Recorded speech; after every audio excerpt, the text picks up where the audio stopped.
আসসালামু আলাইকুম শিক্ষার্থী বন্ধুরা, আজ আমরা শিখব মাইক্রোসফট ওয়ার্ড ডকুমেন্টের ডিজাইনের কাজ। এখানে হোম, ইনসার্ট, এরপরে যে ডিজাইন রয়েছে, তো ডিজাইন থেকে আমরা যেটা দেখতে পাচ্ছি এখানে watermark, page colour, page border, আমরা এই তিনটে বিষয় সম্পর্কে জানব। তো প্রথমে আসা যাক ওয়াটারমার্ক। ওয়াটারমার্কটা কী আসলে? আমরা একটা পেজের মাঝখানে যে একটা জলছাপের মতন একটা লেখা দেখতে পাচ্ছি, এটাকে বলা হয় ওয়াটারমার্ক। তো এই লেখাটাকে আমরা এখানে পেজ লেআউট থেকে আমরা পেজের ওরিয়েন্টেশনটাকে একটু চেঞ্জ করে দিই। তো পেজটাকে আমরা লম্বা করে নিলাম। তো আমরা এখন ডিজাইন থেকে দেখে নিই। তো পেজের মাঝখানে আমরা যে জলছাপের মতন একটা লেখা দেখতে পাচ্ছি, এটাই হলো ওয়াটারমার্ক। তো আমরা এই লেখাটা কিভাবে দিতে পারি, কিভাবে পরিবর্তন করতে পারি, এর কালারটা কিভাবে পরিবর্তন করব, এর ফন্ট সাইজটা কিভাবে পরিবর্তন করব, তো আমরা এখন এই বিষয়টি দেখব। এর জন্য আমরা এখানে ওয়াটারমার্কের যে অ্যারো অপশনটি আছে, এই অ্যারো অপশনটিতে ক্লিক দেব। আমরা দেওয়ার পর আমরা এখানে বিভিন্ন অপশন দেখতে পাচ্ছি এখানে, বা এখানে ওই ওয়াটারমার্কের যে বিভিন্ন ডিজাইনগুলো পেজের মাঝখানে বিভিন্ন অ্যাঙ্গেলে লেখা রয়েছে। তো আমরা এখানে নতুন ওয়াটারমার্ক সেট করার জন্য আমরা এখানে কাস্টম অপশনে যাব, কাস্টম ওয়াটারমার্ক। তো কাস্টম ওয়াটারমার্কে তার আগে আমরা দেখে নিই যে ওয়াটারমার্কটি আছে এখানে, আমরা এটাকে রিমুভ করব। কিভাবে রিমুভ করব সেটা দেখে নিই। তো এখানে রিমুভ ওয়াটারমার্ক, এটাতে আমরা ক্লিক দিলে এখান থেকে আমাদের এই কাস্টম ওয়াটারমার্কটা রিমুভ হয়ে যাবে। তো নতুন করে আমরা একটা পেজে কিভাবে ওয়াটারমার্ক সেট করব, তো এর জন্য আমরা এখানে ওয়াটারমার্কে ক্লিক দিয়ে আমরা এখান থেকে কাস্টম ওয়াটারমার্কে যাব। কাস্টম ওয়াটারমার্কে ক্লিক দেওয়ার পর আমরা এখানে নো ওয়াটারমার্ক, কোনো ওয়াটারমার্ক নাই, এখানে পিকচার ক্লিক দিলে আমরা এখান থেকে যে পিকচারটা সেট করে দেবো সেই পিকচারটা ওয়াটারমার্ক হয়ে থাকবে। তো দেখি এখানে কিভাবে পিকচার ওয়াটারমার্ক হিসেবে সেট হয়। এর জন্য আমরা ওখানে ক্লিক দেওয়ার পরে এখানে ফাইল অপশন, আমরা যদি আমাদের কোনো ড্রাইভ থেকে কোনো পিকচার নিতে চাই তাহলে আমরা ফাইল অপশনে যাব। অনলাইন থেকে নিতে চাইলে আমরা এখানে অপশনটি ক্লিক দেবো। আর এর জন্য অবশ্যই নেট কানেক্ট থাকতে হবে।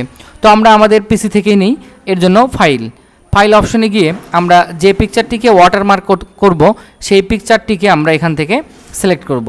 তো আমরা যদি এই পিকচারটিকে ওয়াটারমার্ক করতে চাই তো কিভাবে করা যায় দেখি। আমরা এই পিকচারটিতে ক্লিক দিয়ে আমরা এখানে ইনসার্ট করলাম। ইনসার্ট করে আমরা ওকে বাটনে ক্লিক দিলে আমরা দেখতে পাচ্ছি এখানে যে এই পিকচারটি এখন একটা পেজের মাঝখানে ওয়াটারমার্ক হিসেবে সেট হয়ে গেল। তো এরপরে আমরা যদি এখান থেকে নতুন পেজ নেই, নিউ পেজ, আমরা ইন্টার চেপে যদি নিউ পেজ নেই, এরকম প্রায় দেখা গেল যে আমরা অনেকজন পেজ নিলাম, প্রত্যেকটা পেজেই এই ওয়াটারমার্কটি সেট হয়ে গিয়েছে। তো আমরা এখন এই পিকচার ওয়াটারমার্কটি কিভাবে রিমুভ করব এই বিষয়টি এখন দেখব। এর জন্য ওয়াটারমার্কের অ্যারো অপশনে ক্লিক দিয়ে এখানে লেখা আছে রিমুভ ওয়াটারমার্ক, আমরা রিমুভ ওয়াটারমার্ক থেকেও করতে পারি। আবার এখানে কাস্টম অপশনে এখানে নো করে যদি আমরা এখানে ওকে অপশনে ক্লিক দিই তাহলেও আমাদের এটা রিমুভ হয়ে যাবে।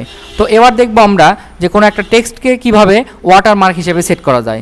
এর জন্য আমরা এখানে ওয়াটারমার্কের অ্যারো অপশনটিতে ক্লিক দিলাম, এরপরে কাস্টম ওয়াটারমার্ক, এখান থেকে আমরা এবার সিলেক্ট করে নেব টেক্সট ওয়াটারমার্ক, এই অপশনটিতে আমরা টিক দিব।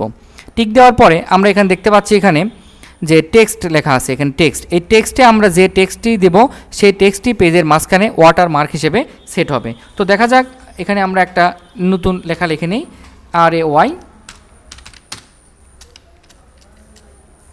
RAYSANCTC, আমরা এই লেখাটিকে এখন ওয়াটারমার্ক হিসেবে সেট করব।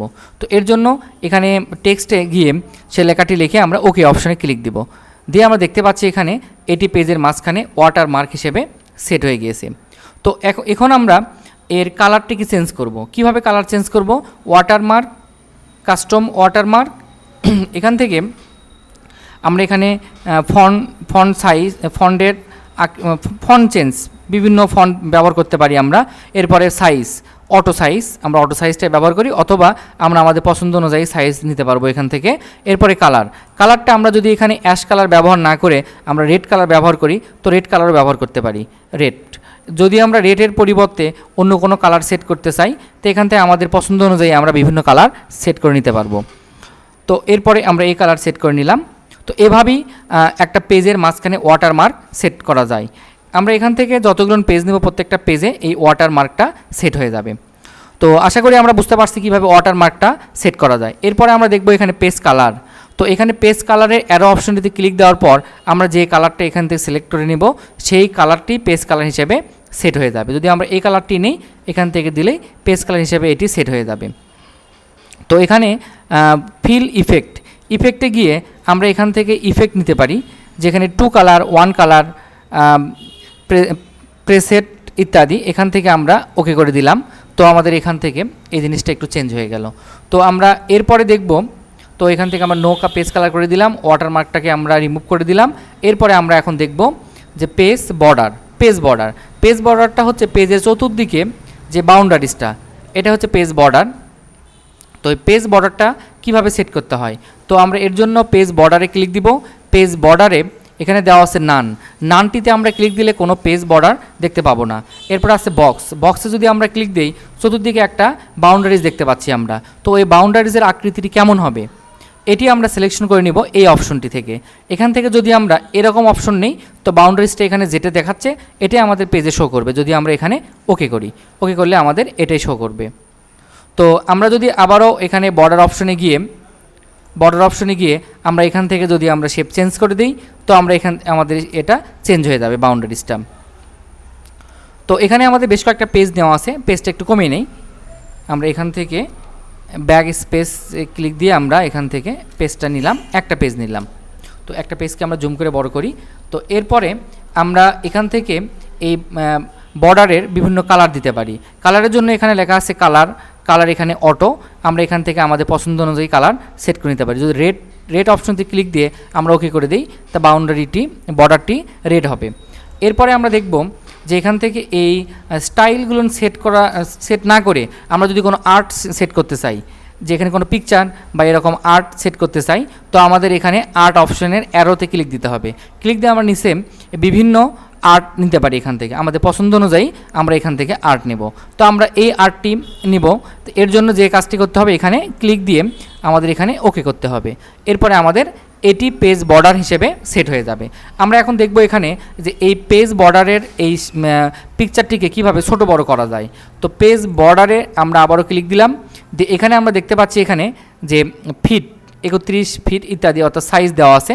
এখান থেকে আমরা যদি একটু কমিয়ে দিই, এখান থেকে আমরা আমাদের পছন্দ অনুযায়ী কমিয়ে দিলে এটার আকৃতিটা ছোট হয়ে যাবে। এরপরে আমরা এখান থেকে আমাদের এখানে পছন্দ অনুযায়ী বাড়াতে পারি, কমাতে পারি, বিভিন্ন স্টাইল করতে পারি, দিয়ে আমরা এখানে এই জিনিস দিতে পারি। যদি এখন আমরা এই পেজের বর্ডারটাকে এখান থেকে রিমুভ করতে চাই বা দূর করতে চাই, এর জন্য যেটি করতে হবে, পেজ বর্ডারে যদি আমরা নান অপশনটিতে ক্লিক দিই, তাহলে আমরা দেখতে পাচ্ছি এখানে কোনো বর্ডার্স এখানে নেই।